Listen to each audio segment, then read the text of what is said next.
ఈరోజు ఈ రాష్ట్రంలో జరుగుతున్నటువంటి పరిపాలన, ఈరోజు ముఖ్యమంత్రి గారి వ్యవహార శైలి చూసిన తర్వాత ఈ రాష్ట్రంలో ఒక సామాన్య ప్రజగా ఉండడం సిగ్గుచేటుగా నాకు అనిపిస్తూ ఉంది. ఈ రాష్ట్ర పరిపాలన ఎంత దౌర్భాగ్యంగా ఉంది, ఈ ముఖ్యమంత్రి యొక్క చేష్టలు ఎంత నికృష్టంగా నీచంగా ఉన్నాయని చెప్పి ఆలోచన చేస్తే వళ్ళు జగుర్పు వస్తూ ఉంది. అనేక కార్యక్రమాలు అసంతృప్తిగా ఉన్నాయి. అనేక హామీలు ఈ కూటమి ప్రభుత్వం ఇచ్చినటువంటి అన్నీ కూడా అసంతృప్తిగా ఉన్నాయి. వాళ్ళు ఇచ్చినటువంటి వాగ్దానాలు ఒకటి కూడా పూర్తి కాల. వాళ్ళు చెప్పినటువంటి సూపర్ 6లో ఒకటి కూడా అమలు కాల. ముఖ్యంగా వాళ్ళు గొప్పగా చెప్పుకునేది ఇంతవరకు ఈ సూపర్ 6లో మేము గ్యాస్ది అమలు చేస్తామని చెప్పారు. ఆ గ్యాస్ది కూడా పోయిన సంవత్సరం అంతా కలిసి ఒకటే ఒక గ్యాస్ సిలిండర్ ఇవ్వడం జరిగింది. ఆ గ్యాస్ సిలిండర్ కూడా 160% కూడా అందలేదనేది వాస్తవం. 40% మందికి ఈరోజు ఈ యొక్క గ్యాస్ కనెక్షన్లు రాలే. 1,06,000 గ్యాస్ కనెక్షన్లు ఉంటే దాంట్లో ఈ ప్రభుత్వం అంతా కూర్చొని ఒక క్రైటీరియా పెట్టుకునింది. అర్హత ఎంతమందికి ఇచ్చిందంటే 85 లక్షల మందికి అర్హత ఉన్నట్టు తేల్చింది ఈ ప్రభుత్వం. కానీ 85 లక్షల్లో 54 లక్షలు మాత్రం ఈ యొక్క గ్యాస్కు సబ్సిడీ ఇచ్చారు. మిగిలినటువంటి 30 లక్షల చిల్లర మంది బెనిఫిషరీస్కు ఈ రోజు వరకు ఈ యొక్క సబ్సిడీ అందల. నువ్వు ఏదైతే ఫ్రీ సిలిండర్ అని చెప్పావో, నువ్వు చెప్పినటువంటి 3 సిలిండర్లో ఇచ్చింది ఒక సిలిండర్. ఆ సిలిండర్ కూడా మీరు చెప్పినట్టు 1,06,000 మందిలో మీరు ఇచ్చింది 56 లక్షల మందికో 54 లక్షల మందికో. దీని మీద దృష్టి సారించండి. మీరు ఇచ్చినటువంటి హామీలన్నీ వాటి మీద దృష్టి సారించండి. నిన్న మీరు క్యాబినెట్లో చేసినటువంటి ఆ కార్యక్రమం చూసిన తర్వాత సిగ్గుతో తలదించుకుంటాను. ఒక ముఖ్యమంత్రి చేయాల్సినటువంటి పని ఇదే అని చెప్పి ఒక వ్యక్తి అనారోగ్యంతో గడిచిన 2-3 సంవత్సరాలుగా అనారోగ్యంతో బాధపడుతున్నటువంటి ఒక వ్యక్తి చనిపోతే ఆ వ్యక్తిని కూడా నీ యొక్క చిల్లర రాజకీయం కోసం, చీప్ పాలిటిక్స్ కోసం 40 నిమిషాలు నువ్వు క్యాబినెట్ సమావేశంలో మాట్లాడానంటే నీ స్థాయి ఎటువంటిదో అర్థమవుతుంది. చంద్రబాబు నాయుడు గారు, నువ్వు ఒక గొప్ప విషనరీగా ప్రొజెక్ట్ చేయబడ్డావు. నువ్వంటే దేశమంతా కూడా ఎదురు చూస్తున్నటువంటి రోజులు ఉన్నాయని చెప్పి అందరూ చెప్పుకునేవాళ్ళు. ఈరోజు ఎక్కడికి పోయినాయి? నీ పరిపాలన దక్షత ఎక్కడికి పోయింది? నువ్వు చేసినటువంటి కార్యక్రమాలు ఏంది? ఈరోజు ఒక 40 నిమిషాలు ఒక సామాన్య ప్రజ చనిపోతే, రంగయ్య అనేటువంటి వ్యక్తి చనిపోతే 40 నిమిషాలు నీ క్యాబినెట్ మీటింగ్ అంతా దాని చుట్టే మాట్లాడినావు. ఏం తెలుస్తావు నువ్వు? ఈరోజు రీపోస్ట్ మార్టం చేయించినావు. ఏమన్నా కోడిగుడ్డు మీద ఏమైనా ఈకలు బిగుతారా? ఏం తెలుస్తుంది దాంట్లో? నీ యొక్క పత్రికల్లో ఈరోజు కూర్చొని వివేకానంద రెడ్డి హత్య సంబంధించినటువంటి దాంట్లో 7 మంది చనిపోయారు అని చెప్తావు. దాంట్లో అనుమానాస్పదుల్లో ఆఖరికి భారతమ్మ తండ్రి ఈసీ గంగిరెడ్డిని కూడా చేర్పించినాం. ఎక్కడికి పోతున్నారు మీరు? అభిలాష్ రెడ్డిని చేర్పించారు. జగన్మోహన్ రెడ్డికి అత్యంతమైన ఇష్టమైనటువంటి వ్యక్తి, వాళ్ళ ఇంట్లో కూర్చొని 24 గంటలు అన్నం పెట్టేటువంటి వ్యక్తిని నారాయణ యాదవ్ని చేర్పించారు. ఎక్కడికి పోతుంది ఈ విష సంస్కృతి? ఇంత నీచమైనటువంటి రాజకీయాలు చేసేటువంటి అవసరం ఉందా? రాజకీయాలు హుందాగా నడుపుకుందాం, ఇచ్చినటువంటి మాటలు నిలబెట్టుకుందాం. జగన్మోహన్ రెడ్డికి ఒక అలవాటు ఉంది. ఇటువంటి చౌకబార్ రాజకీయాలు చేసేటువంటి అలవాటు లేదు ఆయనకు. ప్రజలకు మేలు చేస్తాం, ప్రజల నుంచి ఓటు అడుక్కుందామని చెప్పేటువంటి ధైర్యం ఆయనకు ఉంది. ఆయన ఉన్నటువంటి 5 సంవత్సరాల్లో ప్రతి ఒక్క సామాన్య ప్రజలకు కూడా ఆయన ఇచ్చినటువంటి సంక్షేమ పథకాలు డైరెక్ట్గా అందజేసేటువంటి గొప్ప నాయకుడు ఆయన. దాదాపు 2,80,000 కోట్ల రూపాయలు జగన్మోహన్ రెడ్డి గారి హయాంలో డైరెక్ట్ బెనిఫిషరీ ట్రాన్స్ఫర్, అంటే మధ్య ఎవడే కానీ దళారి లేడు, నేరుగా ఈ యొక్క లబ్ధిదారునికి డబ్బులు చేరేటువంటి సంస్కృతి. నువ్వు ఎప్పుడు చూసినా ఎక్కడ మాట్లాడినా నువ్వు, నీ కుటుంబ ప్రభుత్వము, నువ్వు, మీ దత్తపుత్రుడు, మీ వాళ్ళంతా కూర్చొని మాట్లాడేది విధ్వంసం అయిందంటారు, అవినీతిమయమైపోయిందంటారు, రాష్ట్రాన్ని అంతా దోచుకున్నారంటారు. ప్రతి రూపాయి ఎవడే కానీ దళారు లేకుండా నేరుగా బెనిఫిషరీకే ఆయన అకౌంట్లో చేరిపోతే అవినీతి జరిగేదానికి ఎక్కడైనా అవకాశం ఉందా చంద్రబాబు నాయుడు గారు? ఒకసారి చెప్పండి. విధ్వంసం గురించి నువ్వు మాట్లాడుతున్నావు. ఏం విధ్వంసం జరిగింది? ఇప్పుడు జరుగుతోంది విధ్వంసం. కష్టపడి జగన్మోహన్ రెడ్డి గారు 750 మెడికల్ కాలేజ్ సీట్లు ఈ రాష్ట్రానికి తీసుకొని వస్తే మాకు వద్దు ఈ సీట్లు అని చెప్పి వెనక్కు రాసినటువంటి దౌర్భాగ్యం నీ ప్రభుత్వంది కాదా చంద్రబాబు నాయుడు గారు? ఒకసారి చెప్పండి. సామాన్య విద్యార్థులు ఈ యొక్క ఉన్నత విద్య అభ్యసించాలంటే ప్రభుత్వ కళాశాల ఉండాలని చెప్పి ప్రభుత్వ కాలేజీలు శాంక్షన్ చేస్తే వాటికి నిధులు ఇచ్చుకోలేక పీపీపీ మోడల్ అంట. ఏం పీపీపీ మోడల్ అంటే నువ్వు డొనేషన్లు పెట్టుకొని వాళ్ళకి ఎక్కువ ఫీజులు పెట్టుకొని పేద విద్యార్థుల దగ్గర నుంచి డబ్బు గుంజేటువంటి కార్యక్రమాలు తీసుకొని నీకు నమ్మినటువంటి, నీకు నచ్చినటువంటి వాళ్ళకు ఈ యొక్క ప్రైవేట్ ఈ కళాశాలలు ఏవైతే ప్రభుత్వం తరఫున శాంక్షన్ అయినాయో ఇవన్నీ కూడా నీకు నచ్చినటువంటి వాళ్ళకి ఇచ్చేసి డబ్బులు గుంజే కార్యక్రమం చేసి నువ్వు విధ్వంసం గురించి, నువ్వు అవినీతి గురించి మాట్లాడుతున్నావు. మీరు చేసే ప్రతి కార్యక్రమంలో ఎవరికి ఏ కార్యక్రమం ఇచ్చినా, ఎవరికి ఏ లాభం చేకూర్చినా నీకు కమిషన్లు వచ్చేది వాస్తవమా కాదా చెప్పాలని చెప్పి నేను కోరుకుంటున్నాను. నువ్వే చెప్పావు అనేక సందర్భాల్లో జగన్మోహన్ రెడ్డికి ఏం తెలిసా, ఊరికే బటన్లు నొక్కుతాడని చెప్పి, బటన్లు నొక్కే తప్పితే ఏం చేస్తాడని చెప్పి మాట్లాడుతున్నాడు. ఎస్, బటన్లు నొక్కాం, ధైర్యంగా చెప్తున్నాం. మేము చేసేటువంటి కార్యక్రమం వల్ల ఈ రాష్ట్రంలో ఉన్నటువంటి ప్రతి ఒక్కరికి నేరుగా అవినీతి లేకుండా డబ్బు చేరిందా లేదా, ఈ రాష్ట్రంలో ఉన్నటువంటి కోట్ల మంది ప్రజలు దీనివల్ల లబ్ధి పొందారా లేదా, ఈ రాష్ట్రంలో ఉన్నటువంటి ప్రతి సామాన్య కుటుంబానికి 50,000 నుంచి 1,00,000 రూపాయల వరకు ప్రతి సంవత్సరం ప్రభుత్వం నుంచి అందిందా లేదా ఈసారి ఆలోచన చేసుకో చంద్రబాబు నాయుడు గారు. ప్రతి ఒక్కరూ సంతోషంగా బతికారు, ఏది కావాలంటే అది కొనుక్కున్నారు, వాళ్ళ కుటుంబాల్లో అంతా సంతోషం వచ్చింది, సంతోషంగా ఉన్నారు. కానీ ఈరోజు చూస్తే ఏమి కొనుక్కోవాలనే కొనుక్కునేటువంటి పరిస్థితులు లేవు. ఏ ఊరికి పోయినా, ఎక్కడ ఏ చిన్న వ్యాపారస్తుని అడిగినా, తోపుడు బండువాన్ని అడిగినా కూడా మాకు వ్యాపారాలు లేవంటున్నారు. మా ఊర్లో అనేక మంది వ్యాపారవేత్తలను అడిగా, పోయిన సంవత్సరానికి ఈ సంవత్సరానికి మీ యొక్క వ్యాపారంలో వృద్ధి ఏ రకంగా ఉందని. వృద్ధి కాదన్నా గడిచిన సంవత్సరంలో 30% వ్యాపారాలు కూడా ఈరోజు జరగడం లేదు అంటున్నాడు. గొప్ప గొప్ప ఉపన్యాసాలు ఇచ్చావు, ఏదో సంపద సృష్టిస్తానని చెప్పావు. ఈరోజు అన్ని రంగాల్లో ఘోర వైఫల్యం చెందినావు నువ్వు. నీ యొక్క వైఫల్యాలను కప్పిపుచ్చేదానికి ఈరోజు ఈ వితండవాదనలు, ఈ విపరీతమైనటువంటి దుష్ప్రచారాలు చేసేదానికి పూనుకున్నావు. ఈరోజు ఇక్కడ ఎవరైనా క్షమిస్తారేమో, కానీ గుర్తుపెట్టుకో, దేవుడు అనేవాడు ఒకడు ఉంటాడు. నువ్వు నీ చెంచాగిరిలు, నీకు కావలసినటువంటి నీ యొక్క పత్రికలు, నీ యొక్క ఛానళ్ళు దుష్ప్రచారం చేస్తే ఇక్కడ ఏమైనా విముక్తుంటుందేమో, కానీ రేపు దేవుని దగ్గర ఉండదు, గుర్తుపెట్టుకో. దానికి ఒక లిమిట్ ఉంటుంది. మీరు చేసే దుష్ప్రచారాలు కూడా ఒక లిమిట్ ఉంటుంది. నువ్వు చేసేది దౌర్భాగ్యాలు, నువ్వు చేసేటువంటి హామీలు అమలు కాకుండా ఉంటే దానికి సరైనటువంటి సంజాయిషి చెప్పుకో. లేకుంటే ఈరోజు అవుతుంది, లేకుంటే నేను పొరపాటు చెప్పినా, లేకుంటే ఈరోజు చేయలేదు రేపు చేసినా అని చెప్పుకో. కానీ వీటన్నిటి కూడా పక్కదావ మళ్ళించేదానికి నీ ఇష్టం వచ్చినట్టు అభియోగాలు మోపుతున్నావు. ఏ రకంగా నువ్వు మోపుతున్నావు నాకు అర్థం కావడంలో. ఒకరోజు కూర్చున్నావు, ఒక వారం రోజులు కంటిన్యూస్గా తిరుపతి లడ్డు అన్నావు, తిరుపతి లడ్డును కలుషితం చేసావు అన్నావు. ఈరోజు తిరుపతి లడ్డు గాలికి వదిలేసినావు. విజయవాడలో వరదలు వస్తే ఆ వరదల టైంలో ఆ కృష్ణా బ్యారేజ్కి అడ్డంగా వైఎస్ఆర్ కాంగ్రెస్ పార్టీ వాళ్ళ బోట్లన్నీ అడ్డం పెట్టి వరదలంతా నీళ్ళు లోపలికి వచ్చేదానికి చేశారని చెప్పి నువ్వు మాట్లాడినావు. 2 రోజులు ఆ ప్రచారం అయిపోయిన తర్వాత అది పక్కన పెట్టినాడు.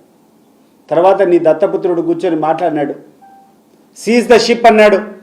రాష్ట్రంలో ఉన్నటువంటి బియ్యం అంతా అక్రమ రవాణా అవుతుందని చెప్పాడు, ఏదేదో మాట్లాడినాడు, అది గాలికి వదిలిపెట్టావు. ఈరోజు కొత్తగా కూర్చొని ఇంకొక వాదన తీసుకొని వస్తున్నావు.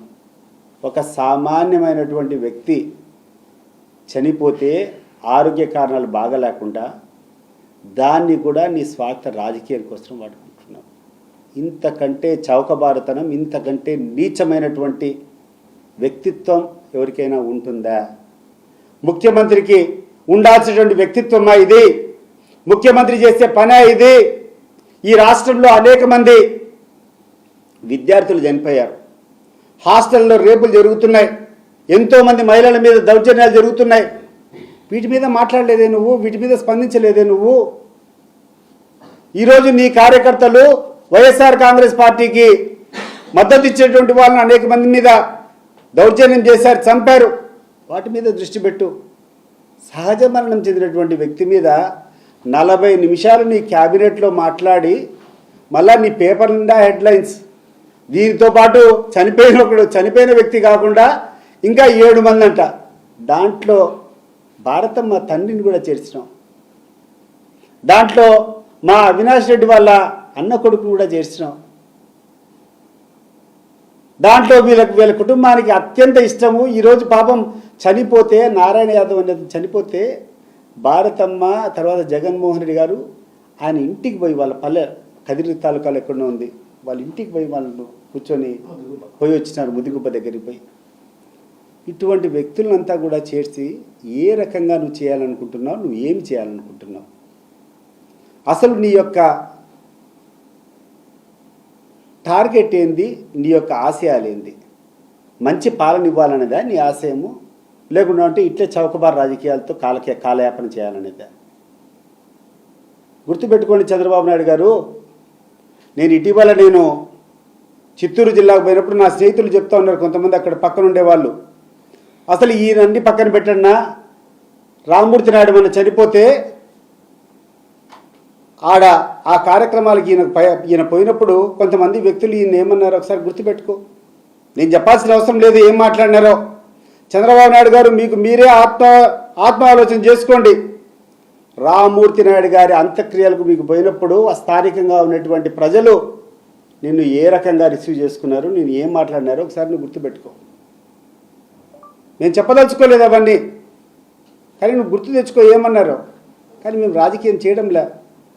రాజకీయాలకు కొంత హుందాతనం ఉండాలా, మాట్లాడే దాంట్లో కొంచెమన్నా విశ్వసనీయత ఉండాలా, చేసేటువంటి పనుల్లో కొంచెమన్నా ప్రజాహితం ఉండాలా, ప్రజలకు మేలు చేసేటువంటి కార్యక్రమాలు చేయి.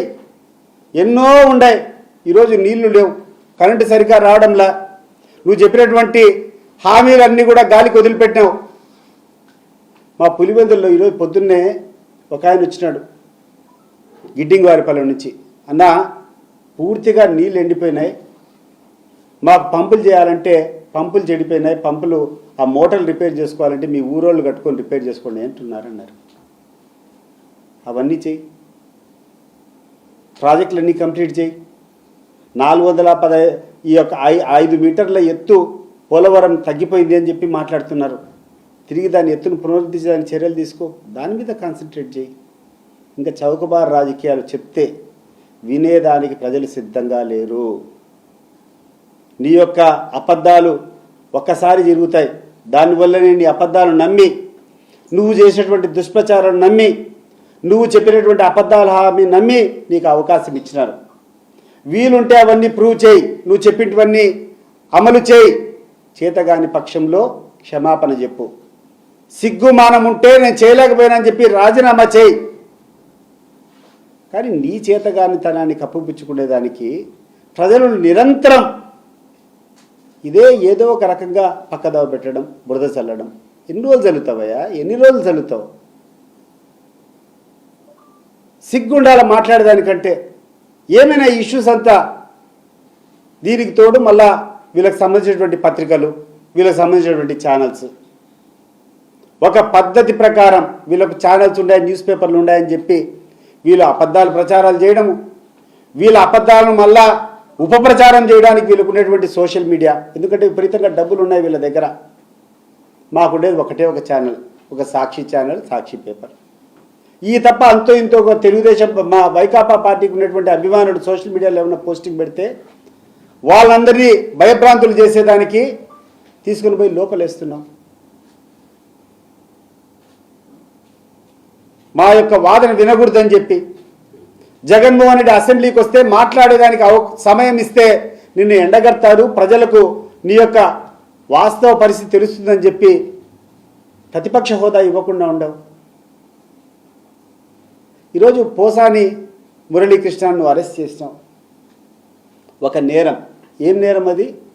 ఆయన ఏదో దుర్భాషలాడనేది ఆయన చేసినటువంటి తప్పో లేకుండా ఉంటే ఆయన చేసేటువంటిది అందరూ చూసాం.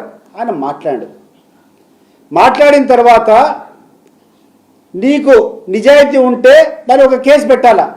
కానీ అదే కేసు తీసుకొని అదే వాదన ఒకరోజు రాజంపేటలో, ఒకరోజు కూర్చొని ఆదోని, ఒకరోజు శ్రీకాకుళం ఆయన తీసుకొని పోయి నీ యొక్క ఒక చాలా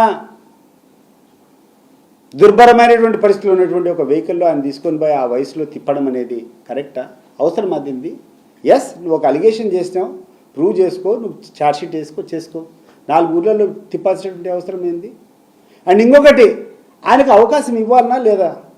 నీ తరపున ఎవరో రాండి, పోసాని మురళీకృష్ణ వస్తాడు, ఆయన ఎందుకు ఈ మాటలు మాట్లాడాడో, దీన్ని ప్రేరేపించినటువంటి కార్యక్రమాలు ఏదో ఆయన చెప్తాడు. మీరైతే మాట్లాడచ్చు ధారాళంగా, మీరు ఎన్ని మాటలు కావాలంటే అన్ని మాట్లాడచ్చు. కానీ అవతలోడు రియాక్ట్ అయితే మాత్రం నీ సోషల్ మీడియా, నీ ఛానల్స్, నీ పేపర్లు 100,000 సర్క్యులేషన్ చేస్తారు.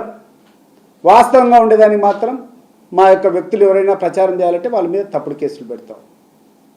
ఎన్ని రోజులు జరుగుతుంది ఇది? మా రాయలసీమలో, మన జిల్లాలో ఒక సామెత ఉంది. సో చంద్రబాబు నాయుడు గారు, ఈ తెలుగుదేశం ప్రభుత్వం వీళ్ళందరూ ఏం చేస్తారంటే కింద మనిషిని గిల్లుతారు, బయటికి మాత్రం ఏడ్చద్దమ్మా అని మాట్లాడతారు. అదే రకంగా ఉంది. నువ్వు రెచ్చగొట్టిన తర్వాత అవతల రియాక్ట్ అయితే చాలా పెద్ద నేరం జరిగినట్టు, చాలా పెద్ద తప్పు జరిగినట్టు నీ సోషల్ మీడియా, నీ టీవీలు, నీ కథలు ఒక బ్రాండేజ్ భరేస్తారు. వీళ్ళంతా పనికిరాని వాళ్ళు, వీళ్ళంతా కథలు అని చెప్పి. మా దగ్గర ఉన్నటువంటి స్వచ్ఛమైనటువంటి డిబేట్లు మీరు ప్రచారం చేయరు. మేము మాట్లాడేటువంటి వాదనలు మీ ఛానల్స్లో వినపడవు, నీ పేపర్లో కనపడవు. కానీ ఎవడైనా తప్పుగా మాట్లాడితే మాత్రం రిపీటెడ్గా అదే ఉద్దేశంతో కూర్చొని మాట్లాడతావు. ఇది ధర్మమా అని నేను అడుగుతాండా. ఎంతోమంది సమర్థవంతంగా మా వైకాపా సంబంధించి మాట్లాడింటారు. మరి నీ ఛానల్స్లో కనపడవే, నీ పేపర్లో కనపడవే, నీ ఛానల్స్లో వినపడవే. అదే తప్పు ఎవడైనా పొరపాటున మాట్లాడితే జూమ్ ఇదే మాట్లాడతావు. ఎన్ని రోజులయ్యా ఇది? ఎన్ని రోజులు ఈ చీప్ పాలిటిక్స్? వదులుకో. ప్రతి ఒక్క కార్యక్రమానికి గుర్తుపెట్టుకోండి, చంద్రబాబు నాయుడు గారు ఈరోజు ఎవడైనా తప్పు మాట్లాడుతా అంటే, ఈరోజు ఎవరైనా తప్పు చేస్తే దానికి ఆద్యం, దానికి మొదలు పెట్టింది నీ యొక్క టీము. నేను రెడీగా ఉండ చూపించడానికి ఏ కార్యక్రమాలు ఎక్కడ చేశారని చెప్పి, నీ కుటుంబం పైన విష ప్రచారం చేశారు, నీ కుటుంబం బయట చిల్లరగా మాట్లాడారని చెప్పేసి, చౌకబారుగా మాట్లాడారని చెప్పి నువ్వు ప్రొజెక్ట్ చేసుకున్నావు. ఎస్, దానికి ముందు జగన్మోహన్ రెడ్డి గారి కుటుంబం పైన నీకున్నటువంటి సోషల్ మీడియా వాళ్ళు ఏ రకంగా పోస్ట్ పెట్టారు, ఎప్పటి నుంచి పోస్ట్ పెట్టారు చూద్దాం రండి. ఉందా నీకు ధైర్యం? ఉంటే రా, చూపిస్తా. కొన్ని కోట్లు ఖర్చు పెట్టుకొని నీ సోషల్ మీడియా టీము ఏ రకంగా విష ప్రచారం చేసిందో వాళ్ళందరినీ పిలుచుకొని వస్తాం, రాండి చూద్దాం. We are ready. డేట్ ఏది, ఎవరు మొదలు పెట్టారు, ఎవరు దీన్ని ఎంకరేజ్ చేశారు అనేది. కానీ అది కనపడదు. ఎందుకంటే నీకున్నటువంటి సంఖ్యాబలం ఎక్కువ, నీకున్నటువంటి సోషల్ మీడియా వాళ్ళకు విచ్చలవిడిగా వదిలిపెట్టినారు. వీళ్ళు ఏమైనా మాట్లాడచ్చు. అవతలోడు మాట్లాడితే మాత్రం వానికి జైలు శిక్ష, నెలలు ఈ స్టేషన్ ఆ స్టేషన్ అని చెప్పి ఒకటే కేసు మీద 10 ఊర్లు తిప్పేటువంటి విష సంస్కృతిని ఇది. ఇప్పటికైనా మానుకో. నువ్వు అనుకుంటున్నావేమో నీ అబద్ధాలు ఎల్లకాలం చెల్లుతాయని చెప్పి నువ్వు అనుకుంటున్నావేమో, చెల్లవు. నీ యొక్క విష ప్రచారాన్ని నాయనా పులి మాదిరి అయిపోతుంది.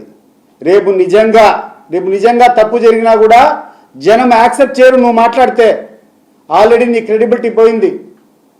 నువ్వు ఏమైనా మాట్లాడంటే నీకు ఒక పక్కన ఉన్నటువంటి జాకీ రావాలా, నీకున్నటువంటి పక్కన ఉన్నటువంటి వ్యక్తి పవన్ కళ్యాణ్తో మాట్లాడిస్తావు. ఈరోజు ఆయన యొక్క క్రెడిబిలిటీ కూడా పోయింది.